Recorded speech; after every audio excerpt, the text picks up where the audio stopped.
noche no estoy acá en el hospital, entonces tendría que ser mañana. Mañana puede ser, al mediodía de 1 a 2. igual, ¿no? De 1 a 2. Perfecto. Entonces mañana completamos la última sesión.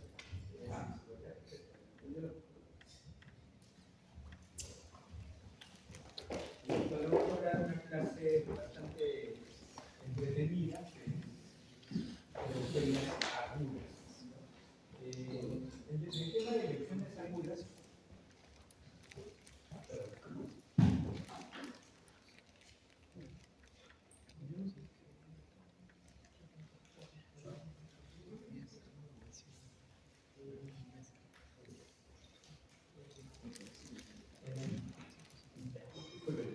en el tema de elecciones agudas es importante entender que las leucemias agudas básicamente van a ser dos entidades, ¿no? Básicamente dos. Por un lado tenemos las leucemias mieloides agudas y por otro lado tenemos las leucemias linfoblásticas agudas. Entonces, son dos enfermedades que son bastante distintas, muy diferentes en cuanto a la forma de inicio, al diagnóstico y a su presentación y tratamiento. Entonces, de hecho, cuando ustedes revisan las neoplasias hematológicas, las neoplasias hematológicas se van a clasificar de acuerdo a la OMS, la última clasificación es de 2022, y siempre se clasifican en dos grandes grupos. Tenemos por un lado neoplasias de origen mieloide y neoplasias de origen linfóide. Las leucemias agudas mieloides son las neoplasias mieloides de los precursores mieloides. Y en cambio las leucemias linfoblásticas agudas son las neoplasias linfoides de los precursores linfoides. Entonces, básicamente son las mutaciones que ocurren en etapas muy tempranas de la maduración, tanto mieloide como linfoide.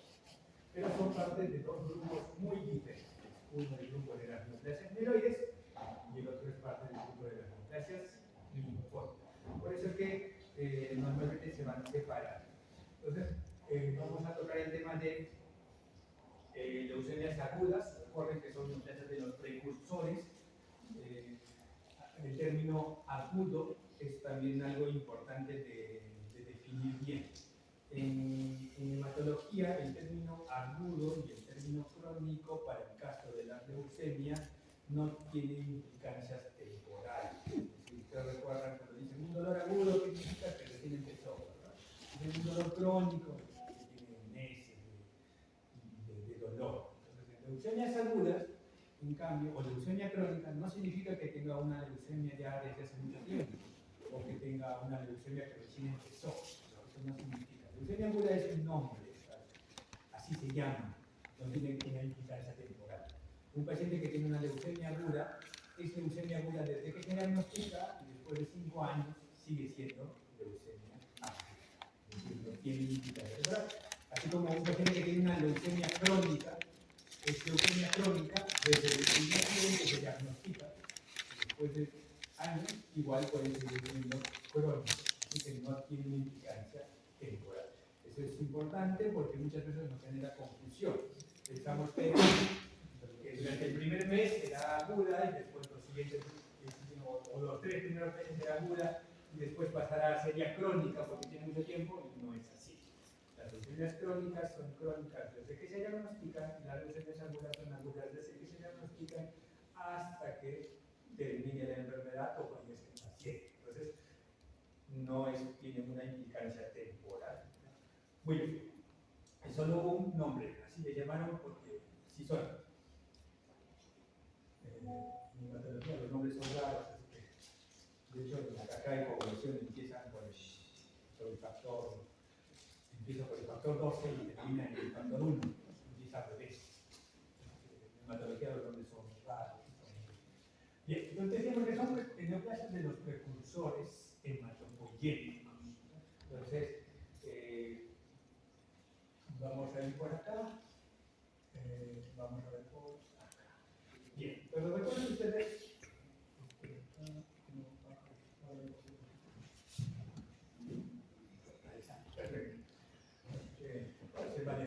Entonces, recuerden ustedes que el órgano hematopoyético en el adulto, nacimiento, el órgano hematopoyético casi en exclusividad es la médula ósea, ¿no? La médula ósea va a albergar el espacio correcto y adecuado para que maduren, crezcan y tengan las divisiones necesarias, todos los precursores hematopoyéticos. Todas las células madre hematopoyéticas van a estar instaladas ahí. Pues la célula madre hematopoyética tiene dos funciones, ¿no? Una, dividirse para generar cada vez precursores más específicos a las distintas líneas celulares maduras, y lo segundo es autorrenovarse, es decir, tiene que dividirse para que haya más células madre iguales a ellas y se va dividiendo en células cada vez más maduras. Bien, inicialmente tenemos una célula madre pluripotencial que va a dividirse en un precursor común mieloide y en un precursor común linfoide. De ahí la gran división que existe en neoplasias hematológicas de origen mieloide y, por otro lado, de origen linfoide. Porque los dos vienen en una división muy temprana de la célula madre hematopoyética. Dos grupos grandes. De la línea mieloide vienen y van a derivar los neutrófilos, los monocitos, los eosinófilos, los basófilos, los glóbulos rojos y también los megacariocitos con las plaquetas. Entonces, todas esas células van a formar parte de la línea mieloide. Y todas las neoplasias que afecten a esas líneas celulares van a ser las neoplasias mieloides. Ahí vamos a tener las leucemias mieloides agudas, tenemos las neoplasias mieloproliferativas, tenemos las neoplasias como síndromes mielodisplásticos, las mieloproliferativas mielodisplásticas, etcétera, etcétera, etcétera. Todas son las neoplasias mieloides. Y en el otro lado tenemos los precursores linfoides, que van a dividirse en un precursor linfoide B, un precursor linfoide T, un precursor linfoide NK, y va a terminar formando los linfocitos B, los NK por otro lado, ¿no? Entonces, también es otro grupo grande, porque la maduración del linfocito B tiene más, del linfocito B y del linfocito T tienen más etapas intermedias, y por lo tanto las neoplasias que se van a producir van a ser también más abundantes, a pesar de que sean menos grupos celulares. A pesar de ser menos grupos celulares, la cantidad de neoplasias posibles es mayor porque hay mayores células intermedias, estadios intermedios. Por eso las neoplasias linfoides en general son más abundantes que las neoplasias mieloides. Como sea, debemos recordar que cada línea celular puede tener una neoplasia asociada. Pero cuando hablamos nosotros de leucemias agudas, nos vamos básicamente a referir a que es una neoplasia de estas células, de los descendientes directos de la célula madre mieloide o de la célula madre linfoide. Eso es de los precursores. Antes de que exista una diferenciación hacia una línea en específico. Esa va a ser una neoplasia de una leucemia aguda. Por acá, no más acá abajo, no en ese lado, sino la neoplasia, la mutación se va a generar en este grupo celular. A veces más arriba, incluso acá, y a veces es más o menos en esta célula, y por lo tanto va a ser una leucemia aguda de linaje ambiguo, ¿no? Le decimos todos los que tienen marcadores tanto de línea mieloide como de línea linfoide. Entonces, dependiendo de en dónde se va a producir la mutación que genere el problema de la neoplasia, vamos a tener los distintos marcadores. Muy bien. Entonces, ¿qué es lo que sucede? El cáncer al final, ¿qué es? El cáncer al final, cualquier tipo de cáncer, no solamente el cáncer hematológico, la leucemia, cualquier tipo de cáncer se va a producir porque alguna célula, algún progenitor, alguna célula ha adquirido una mutación que le genera ventajas proliferativas y de supervivencia. Lo mismo sucede en las leucemias agudas. Hay una célula, un progenitor mieloide o linfoide que adquiere algunas mutaciones que le producen o que le ofrecen ese tipo de ventajas. proliferativas o de supervivencia. Podemos tener mutaciones de clase 1, mutaciones de clase 2, de clase 3, que van a ir todas a involucrar algún punto del ciclo celular, generando justamente todas esas ventajas, ¿no? Que al final pueden ser múltiples mutaciones, múltiples genes que pueden estar comprometidos, pueden estar, por ejemplo, algunas moléculas de adhesión, algunas moléculas de proliferación, algunos genes que van a codificar algunos datos epigenéticos, algunos genes que van a generar o van a bloquear la diferenciación celular, haciendo que se atasque una célula y no pueda continuar su maduración, y por lo tanto se acumulan los precursores, y va a haber algunos genes que van a generar alteraciones en el ADN y que terminan generando al final una leucemia mieloide aguda, ¿no? La proliferación indiscriminada, innecesaria, no controlada y la supervivencia excesiva de progenitores hematopoyéticos, tanto mieloides como linfoides. Entonces, a estos progenitores hematopoyéticos, cuando nosotros los vemos al microscopio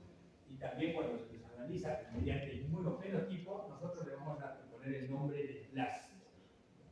Blasto es una célula madre hematopoyética, o sea, es un precursor hematopoyético, o sea, es una célula normal. Todos tenemos blastos, ¿no? Pero lo normal es que en médula ósea existan menos de 5% de blastos, y en sangre periférica máximo 1% de blastos. Entonces no debe haber más, eso es lo normal. De hecho, en sangre periférica ni siquiera se ve un blasto, ¿no? Es excepcional ver, pero podríamos ver hasta 1% de blastos en algunas situaciones benignas. Entonces, pero en médula ósea menos de 5% de blastos es lo normal.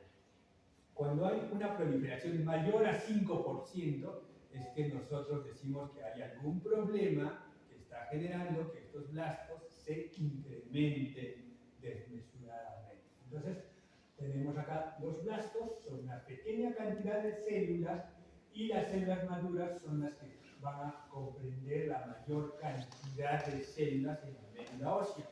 De hecho, cuando ustedes ven una médula ósea, más del 50% de las células van a corresponder a neutrófilos maduros. Neutrófilos. Entonces, la línea neutrofílica va a ser un montón. O sea, la gran cantidad de células en la médula ósea va a estar comprendida por células maduras e inmaduras. En una leucemia aguda lo que sucede es que estos blastos, estas células madre, tienen ventajas proliferativas y de supervivencia, por lo tanto, se acumulan en la médula ósea. Ocupan todo el espacio de la médula ósea y por lo tanto, al haber menos espacio en la médula ósea, habrá justamente menos espacio para la producción de estas células normales. Porque todo el espacio de la médula ósea está ocupado por los blastos. Y por lo tanto, el paciente, ¿qué manifestará?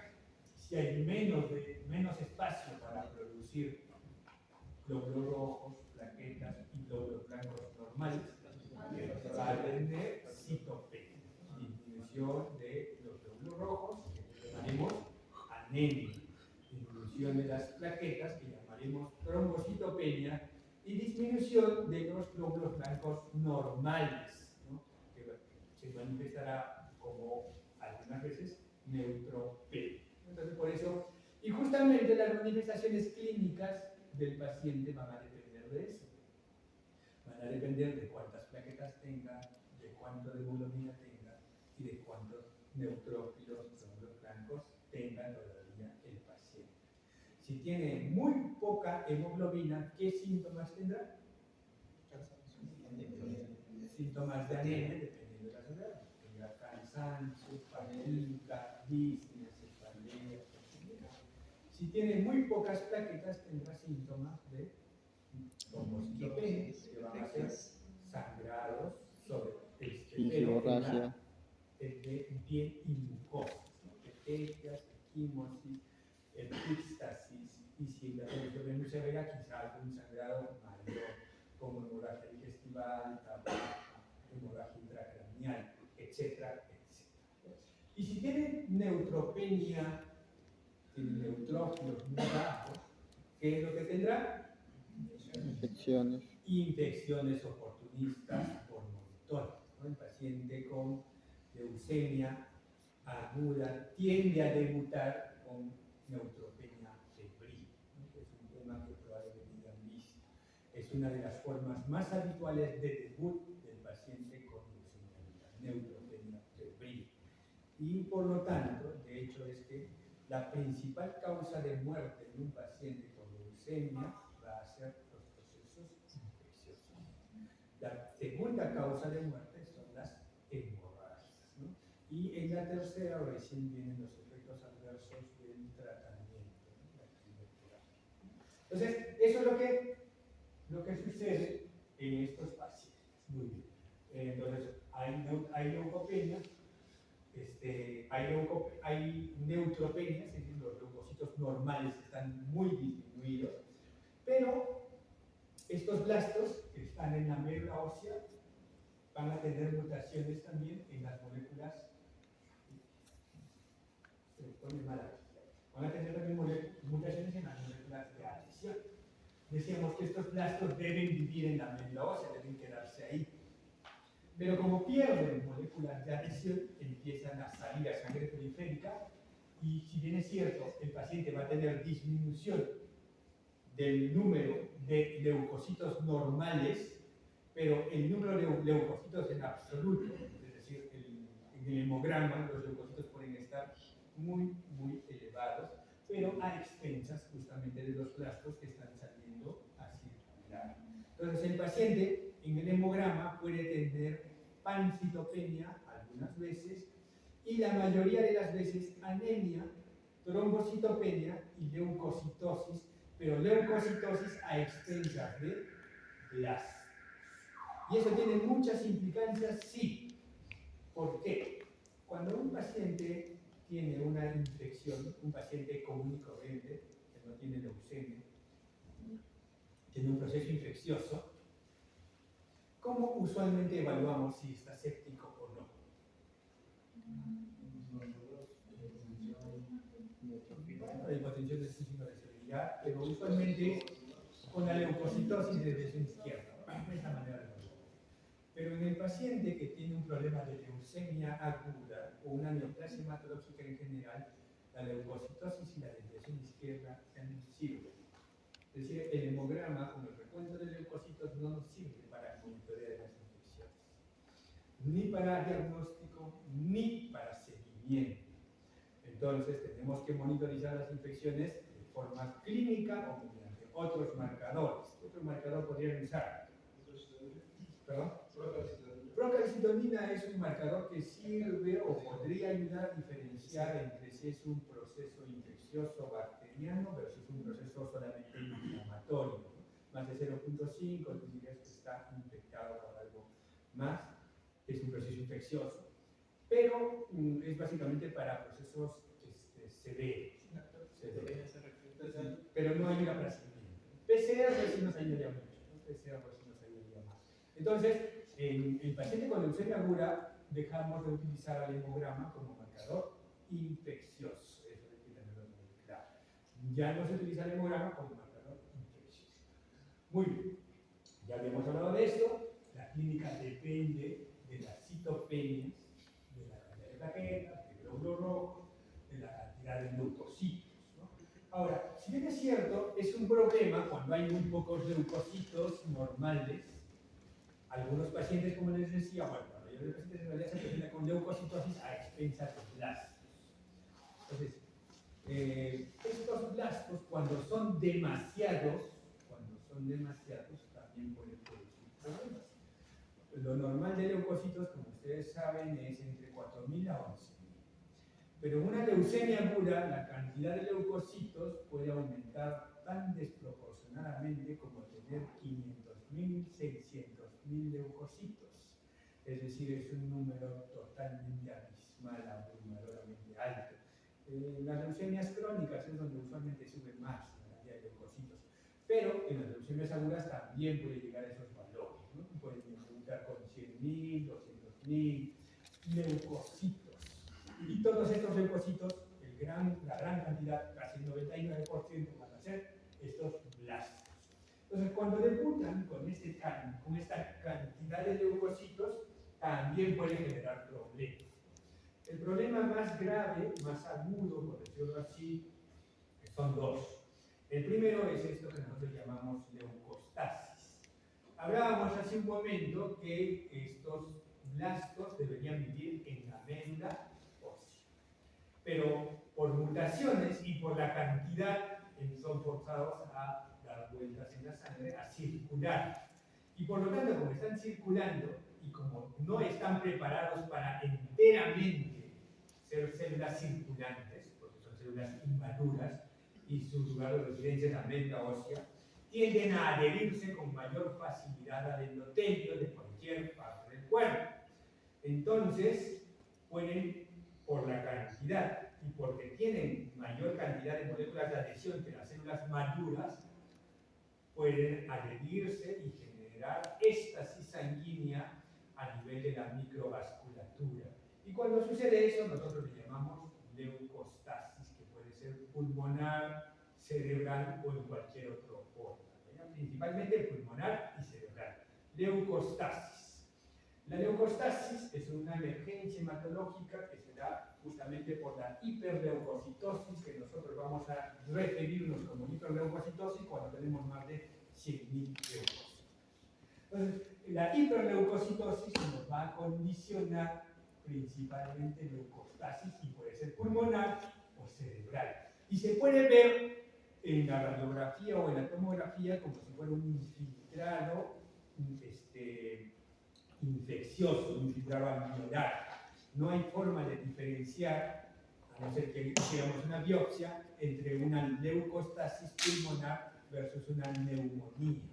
Entonces el tratamiento implicará antibióticos y al mismo tiempo la reducción de la cantidad de blastos, es decir, citorreducción con idealmente la quimioterapia dirigida para el tipo de leucemia que tenga el paciente.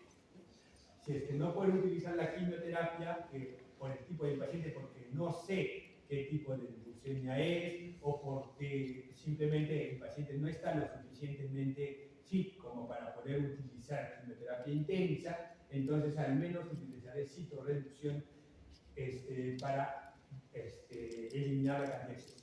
Y la otra herramienta que puedo utilizar para eliminar la cantidad de leucocitos es la leucoaféresis. ¿Qué quiere decir? Introduzco un catéter al paciente, sale la sangre hacia una máquina, la máquina selecciona los leucocitos, los eliminamos y regresamos a la sangre con menos cantidad de leucocitos. Eso se llama leucoaféresis. Puede ser pulmonar o cerebral y tiende a ser un problema mortal. ¿Ya? Tiende a ser un problema mortal si es que no se da un tratamiento rápido. Un paciente te puede venir así como ustedes, con un ligera tos, dolor torácico mínimo a emergencia, y hacer un hemograma, tiene 300.000 leucocitos. Después de 1 hora ya está requiriendo oxígeno porque empieza a desaturar, y a las 2 horas hace un infarto cerebral, y después de 6 horas que ha llegado termina falleciendo. Los pacientes con leucemias agudas pueden tener edades desde muy jóvenes, niños, hasta adultos. Entonces puede ser un paciente de 20 años, estudiante de medicina, que llega a emergencia y que a las 6 horas está falleciendo por una leucostasis pulmonar o cerebral, ¿no? Y lo hemos visto rápidamente. Por eso, cuando ustedes vean un paciente con hiperleucocitosis expensa de blastos y que ya tiene dolor torácico e insuficiencia respiratoria, esto puede ser infeccioso, pero también lo más probable es que sea la leucostasis. E inmediatamente tienen que citorreducir al paciente porque en menos de 6 horas les va a morir si es que no actúan rápido. O sea, rápidamente se tiene que quitar la cantidad. Entonces es importantísimo eso. Muy bien. Y lo otro que puede pasar en nuestro paciente es el síndrome de lisis tumoral. ¿Qué es lo que pasa cuando hay mucho leucocito? Cuando hay mucho leucocito significa que la carga tumoral es muy alta y las células circulantes pueden romperse espontáneamente. Todos los metabolitos o todo el contenido celular que liberan va a ir desintegrándose y forma ácido úrico. El ácido úrico se acumula y genera a nivel renal falla renal. Y la falla renal es lo que va a llevar y desencadenar todos los problemas y la muerte del paciente, ¿no? Síndrome de lisis tumoral. Por eso, todo paciente que tiene leucemia aguda, parte del manejo importantísimo es la prevención del síndrome de lisis tumoral mediante la hidratación intensa para tener una diuresis de más de 120 cc por hora, asociado al alopurinol, que es profiláctico. Entonces, importantísimo eso. Bien, algunos otros pacientes pueden debutar con un trastorno de la hemostasia, algún problema directo sobre la hemostasia. ¿Por qué? Porque son neoplasias justamente de las células hematopoyéticas, hematológicas, y pueden contener gránulos, y en esos gránulos pueden liberar diferentes factores de la coagulación, activadores e inhibidores de la coagulación, y por lo tanto el paciente puede debutar con CID. Algunas neoplasias son particularmente más sensibles a debutar de esta manera. Por ejemplo, y siempre deben pensar en esta enfermedad, que es la leucemia promielocítica.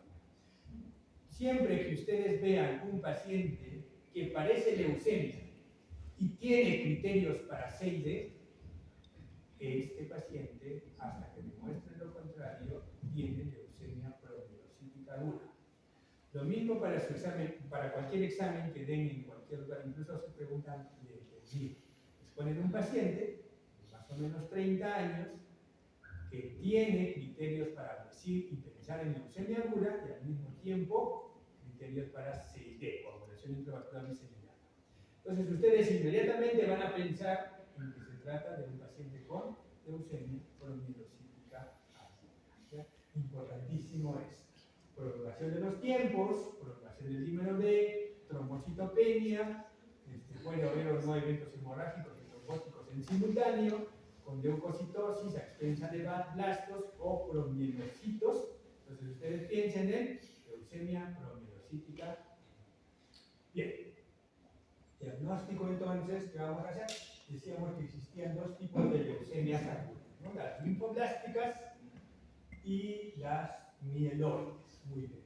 Entonces, hasta hace un tiempo, el diagnóstico era más marcado básicamente en demostrar que existan más de 20% de blastos en sangre periférica o médula ósea. Más de 20% de blastos en sangre periférica o médula ósea. Eso era todo lo que necesitaban para decir el diagnóstico. Y actualmente ese criterio sigue siendo válido, pero se han ampliado algunos otros criterios más. Entonces, cuando ustedes encuentren más del 20% de blastos en sangre periférica o en médula ósea, no es I, es O, para que lo noten siempre, este paciente tiene leucemia aguda. Más del 20% de blastos en sangre periférica o en médula ósea, ese paciente tiene leucemia aguda. Muy bien, esa es la forma clásica de diagnosticar leucemia aguda. Sin embargo, no es la única manera de diagnosticar leucemia aguda, porque existen alteraciones citogenéticas recurrentes, excepto la translocación 922, que esta no entra en ese tipo de diagnósticos. Y esas alteraciones citogenéticas recurrentes, como la inversión 16, la translocación 16-16, la translocación 15-21, la translocación 15-17, van a diagnosticar leucemia aguda independientemente de la cantidad de blastos que tenga el paciente. Es decir, no importa cuántos blastos tenga, si ustedes encontraran estas translocaciones, estas mutaciones, este paciente tiene leucemia mieloide aguda, porque son para la línea mieloide. Entonces, ya tiene el diagnóstico, independientemente de la cantidad de blastos, y por lo tanto, si tiene el diagnóstico, entra en el enfoque como leucemia aguda. Eso es claro. En las leucemias linfoides agudas, en las leucemias linfoblásticas agudas, ahí hay un problema. ¿Por qué hay un problema en las leucemias linfoides agudas? Porque las leucemias agudas tienen el problema siguiente. Las leucemias linfoides tienen el problema siguiente. Cuando ustedes buscan información sobre leucemia aguda linfoblástica, fuera de eso, leucemia linfoblástica aguda es lo mismo que leucemia linfoide aguda y es lo mismo que leucemia linfocítica aguda. Ya son términos equivalentes, no hay que confundirse. Pero cuando ustedes buscan información sobre esto, no les va a salir leucemia linfocítica aguda, leucemia linfoblástica aguda. Les sale, y ustedes van a ver, leucemia linfoma linfocítico linfoblástico agudo. ¿Verdad? Así les sale leucemia / linfoma. No les sale leucemia nada más a seca. Entonces, ¿por qué ponen eso de leucemia linfoma? Leucemia es un término antiguo que significaba que hay demasiadas células o células malignas que están circulando, ¿no? El término leucemia. Pero más adelante el diagnóstico, el término ha ido teniendo algunos acápites diferentes, pero básicamente a eso se referían, es decir, que haya células circulantes. El detalle es que las leucemias linfoblásticas pueden aparecer o iniciar en médula ósea y salir a sangre periférica, pero también pueden iniciar fuera de la médula ósea. Pueden iniciar a nivel ganglionar, a nivel esplénico o a nivel del timo, principalmente de las leucemias linfocíticas o linfoblásticas de células T. Por lo tanto, podría ser que un paciente con leucemia linfoblástica no tenga enfermedad medular significativa y que tenga no tanta enfermedad periférica circulante significativa y que esté todo confinado a ganglios o al timo o a visceromegalia. Por lo tanto, este paciente sigue teniendo la misma enfermedad, es una neoplasia de un precursor linfoide, es la B o es la T, pero que no está en médula. Entonces está en ganglio, entonces tiene una presentación linfomatosa. Pero al final sigue siendo la misma enfermedad, así que se trata igual. Por lo tanto, puede tener una presentación como linfoma o como leucemia, por decirlo así. Por eso, para no hacerse muchas bolas, es lo que dijeron que se llame con los dos. Leucemia / linfoma linfoblástico agudo. Y pueden empezar por médula ósea o extramédula. No hay ningún problema. Entonces, la diferenciación no es necesaria, no es necesario diferenciar si tiene presentación leucémica o presentación linfomatosa, porque al final el tratamiento va a ser igual, independientemente de si sea una forma o la otra. Así que por eso es que está ahí. Entonces, yo lo que tengo que encontrar es la proliferación del blasto, del linfoblasto, o en algún tejido, como sin alteraciones citogenéticas recurrentes, para hacer el diagnóstico de leucemia linfoblástica aguda. Típicamente también más del 20%, y si yo voy a hablar de la forma linfomatosa, que esté en algún ganglio, en algún tejido, pero con menos del 25% a nivel medular. Bien, ¿existe alguna excepción a esta regla de más del 20% de blastos? Bueno, existen las excepciones, como les decía, de las dos formas. Primero, de que sin tener más del 20% de blastos sea leucemia aguda, que habíamos hablado, algunas alteraciones citogenéticas recurrentes. Y segundo, de que teniendo más del 20% de blastos, no sea una leucemia aguda. Existe también una excepción a eso. Y es una excepción en neonatos que usualmente tienen síndrome de Down y se llama trastorno mieloproliferativo transitorio neonatal. Es un problema. Perdón, chicos, disculpen.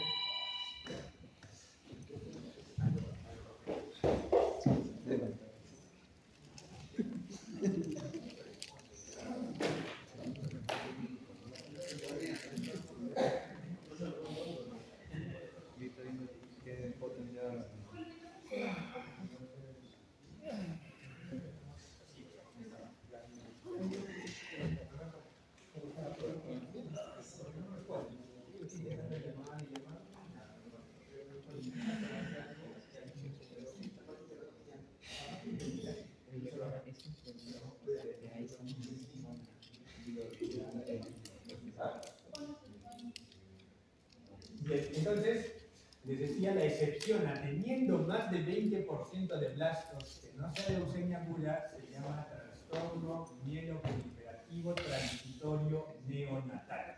Eso. Entonces, es un trastorno que típicamente se da en neonatos con síndrome de Down.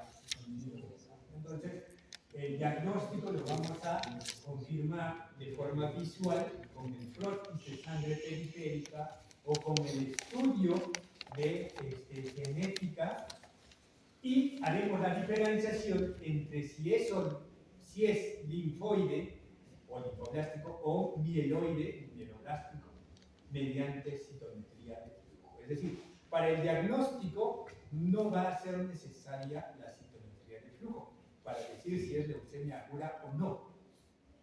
La citometría de flujo lo que hace es diferencia entre si es mieloide o linfoide, porque mediante la microscopía óptica yo no voy a poder asegurar con certeza si es mieloide o linfoide, y sí lo podré hacer con citometría de flujo.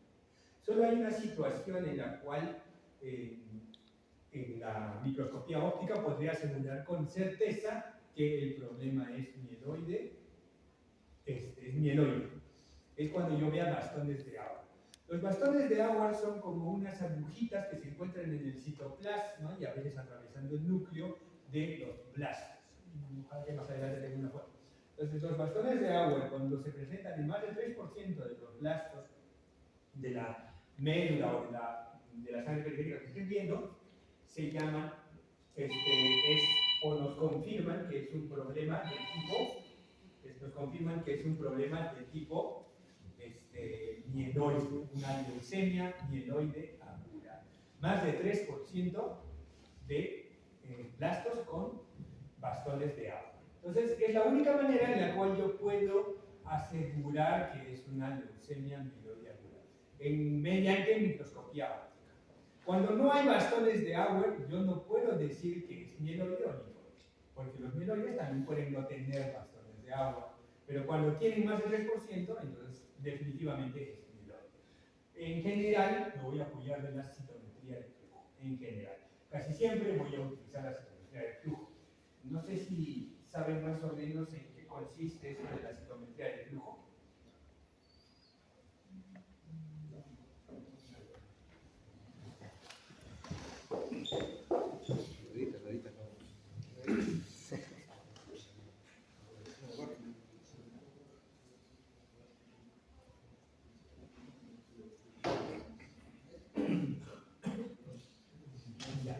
Entonces, como les decía, no sé si saben más o menos qué es la citometría de flujo. La citometría de flujo es una técnica que nos permite caracterizar las proteínas de superficie de distintos elementos, sobre todo células, que pueden ir desde bacterias, células humanas, hasta otro tipo de elementos unicelulares, ¿no?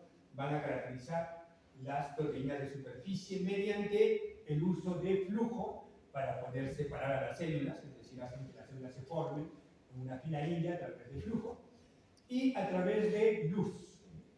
Entonces, un haz de luz va a atravesar a las células que han sido formadas en una fila india, atraviesa el haz de luz y de acuerdo a eso va a evaluar la complejidad de las células. No va a evaluar la complejidad de las células, va a evaluar,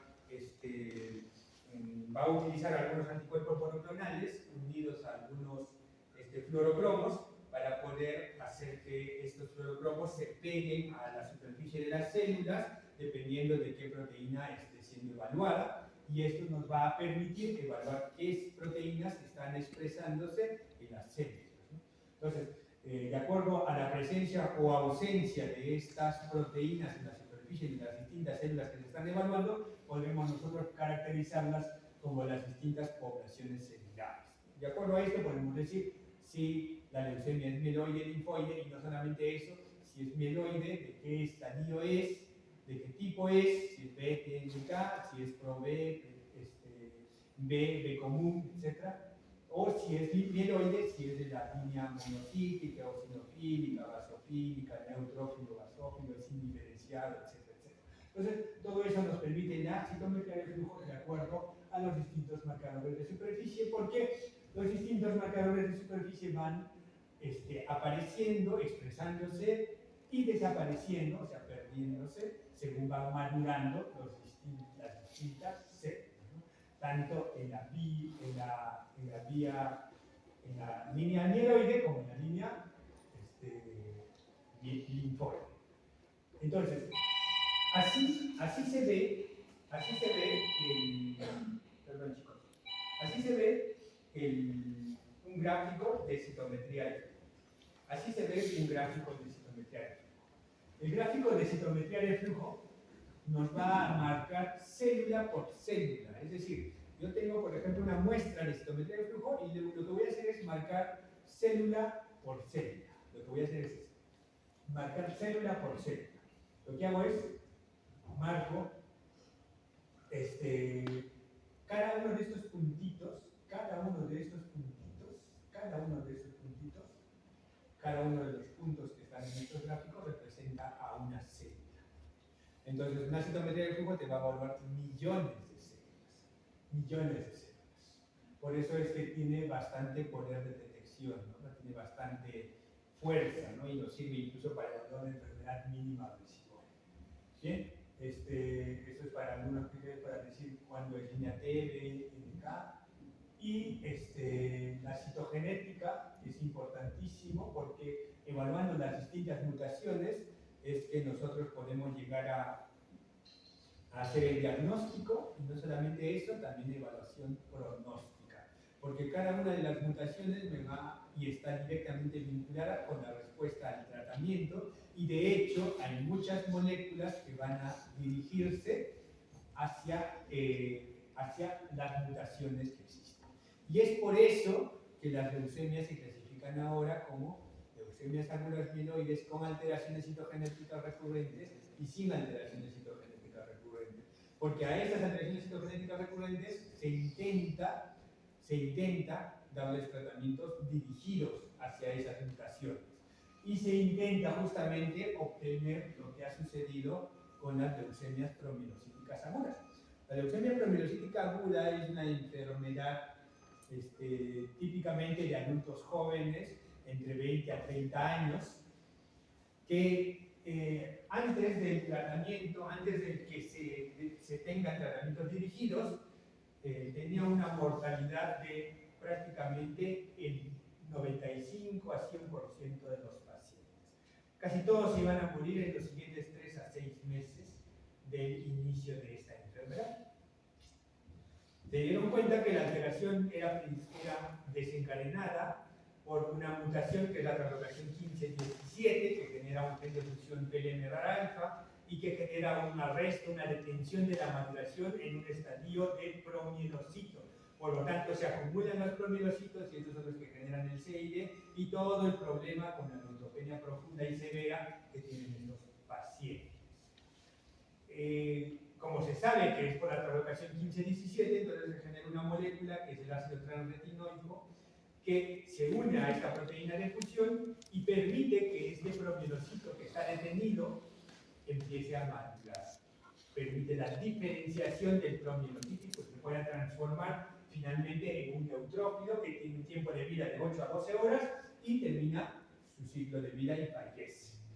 Entonces, este ácido transretinoico permite que más del 90% de los pacientes alcancen curación de esta enfermedad, que casi todos se curen. Y el ácido transretinoico no es quimioterapia. No necesita el paciente llegar a trasplante de médula ósea para poder curarse. Simplemente con tratamiento, inmunoterapia, más un poco de quimioterapia algunas veces, llega a curarse completamente. No es que entre en remisión, sino que se cura, ya no tiene enfermedad. Antes se moría, ahora ya no se muere. Antes se morían casi todos, ahora más bien casi todos se curan. Entonces, ese tipo de tratamientos son los que se intentan generar y producir y encontrar en general en los pacientes con cualquier tipo de neoplasia. Y gracias a esos ejemplos es que actualmente se clasifican así, como con alteraciones citogenéticas recurrentes y sin alteraciones citogenéticas recurrentes, intentando encontrar tratamientos dirigidos hacia las proteínas de fusión. Como sea, Estas mutaciones van a estar relacionadas directamente con el pronóstico, ¿no? Entonces va a haber mutaciones, por ejemplo, este es para la leucemia amiloide, de riesgo favorable, es decir, que tienen mayores tasas de curación, riesgo intermedio y riesgo adverso. Entonces, nos van a tener ese tipo de mutaciones. Y cada una de ellas se va a ir evaluando en su supervivencia. Entonces, para el tratamiento nos vamos a basar si tiene o no tiene, qué tipo de riesgo tiene, y en general lo que vamos a hacer es vamos a hacer un tratamiento con quimioterapia, inmunoterapia y en algunos pacientes con trasplante alogénico de médula ósea.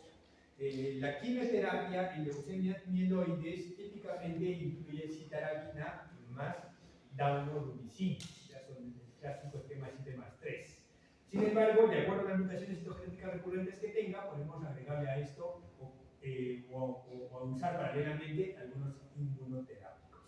La única leucemia mieloide que tiene un pronóstico y un tratamiento diferente es la promielocítica, que es la que hablé. En el caso de las linfoides, el tratamiento implica también la evaluación de riesgo, que no solamente es genético, sino la evaluación de riesgo también es clínica. Y el tratamiento incluye sobre todo quimioterapia de alta intensidad. En las linfoides es muy importante la diferenciación de si tiene o no tiene la mutación Filadelfia, es decir, la translocación 922, el BCR-ABL.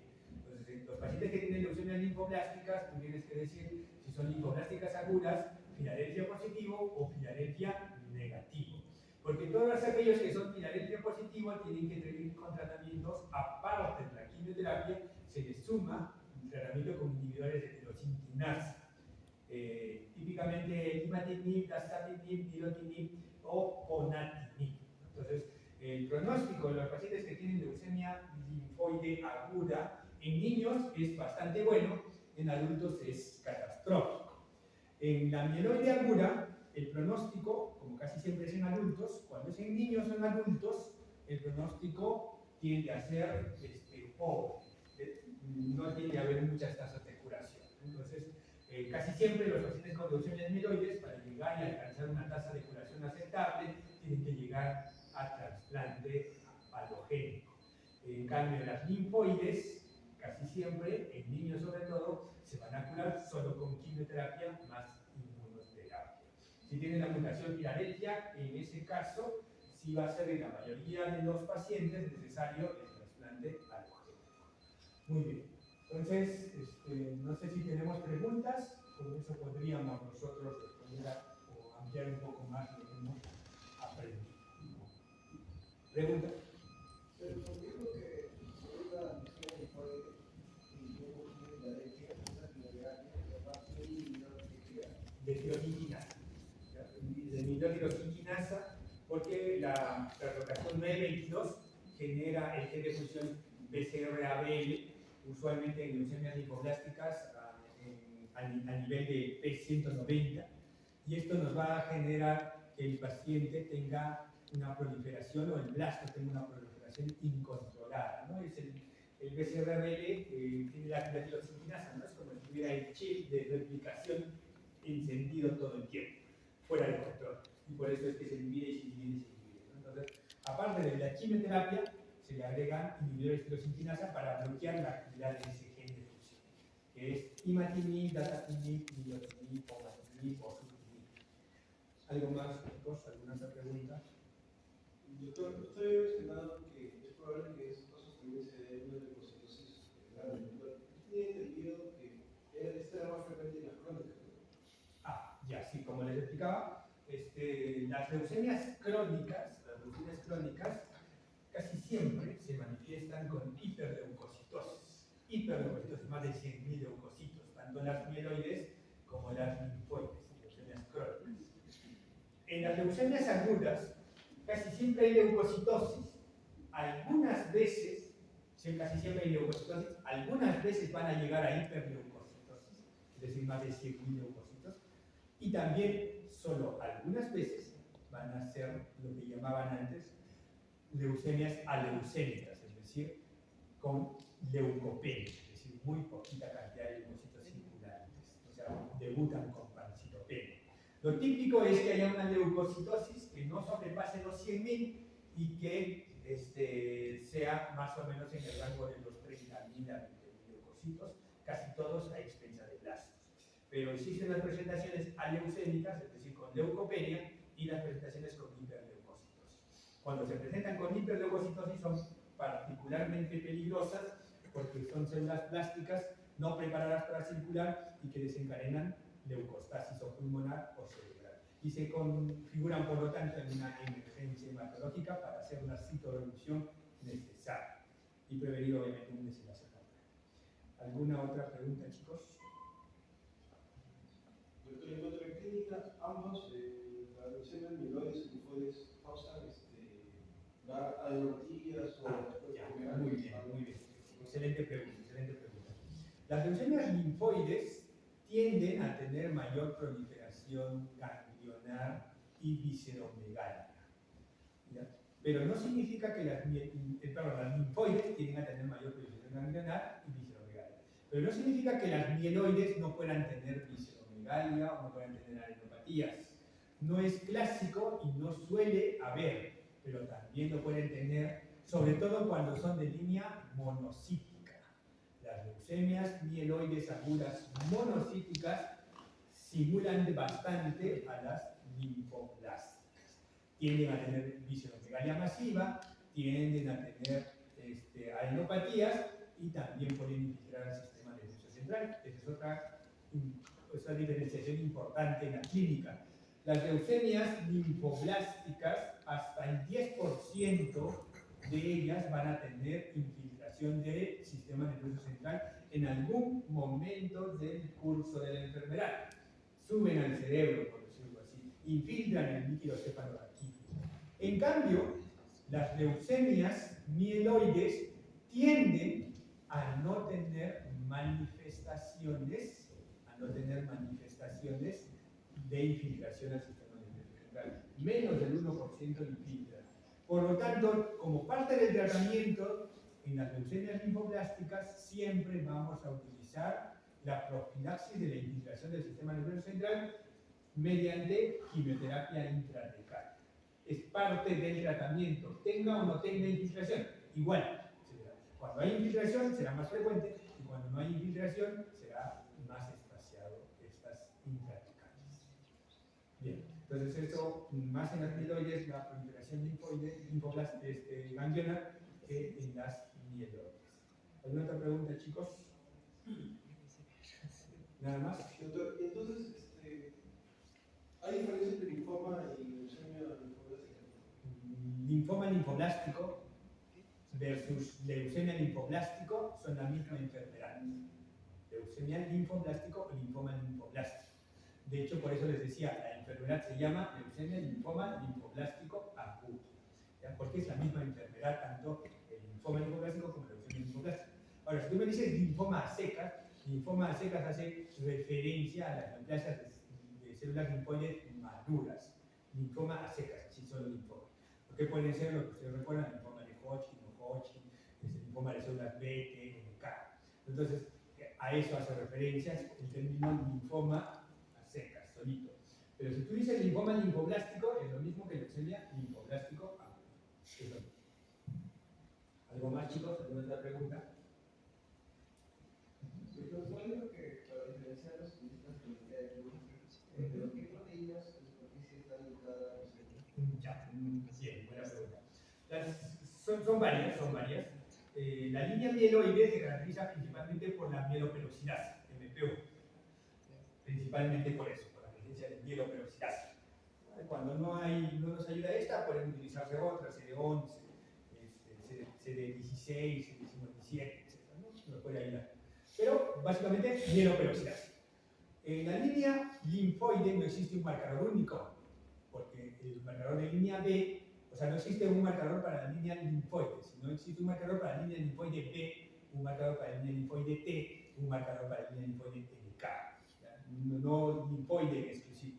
Entonces, para la línea B utilizamos CD20, CD10, CD19, CD29A. Para la línea T utilizamos CD3, sobre todo. Y para la línea EK utilizamos usualmente CD56. Entonces son diferentes. No hay un marcador único para línea linfoide. Si no existe marcador para línea linfoide B, para línea linfoide T o línea linfoide LK. ¿Algo más? ¿Algo más, chicos? Bien, entonces creo que terminamos con la clase de hoy.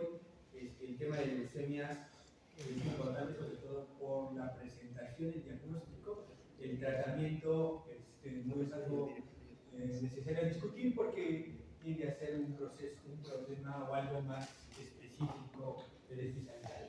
Tener presente que el tratamiento a futuro está yendo más hacia quimio, inmunoterapia.